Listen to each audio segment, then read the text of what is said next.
The first pictures from the European Space Agency's Philae lander on the surface of Comet 67P are in. It was both very exciting when we knew that the first images were to come from the lander, because it demonstrated first that we were alive, which is not trivial. Arriving on the surface of a moving comet was a decade-long, 4 billion-mile chase. Once the mothership Rosetta was on target, the lander probe known as Philae was released to descend to the comet's surface. The lander hit the bullseye of the programmed landing site, but harpoons designed to lock into the comet's surface apparently failed, and Philae bounced into a secondary landing zone.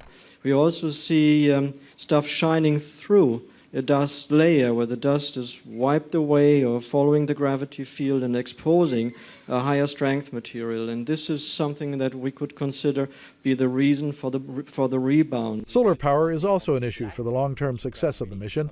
The onboard battery power can last only 64 hours. Philae rests in an area that only receives 1.5 hours of sunlight every 12 hours. But the spacecraft needs 6 to 7 hours of sunlight to recharge the batteries.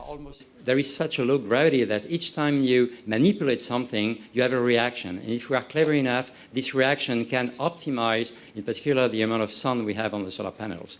If the backup plan works, the Philae team expects to start the next round of measurements early this evening, and hopes to collect samples from the surface and to drill into the comet sometime on Friday, before the batteries go dead.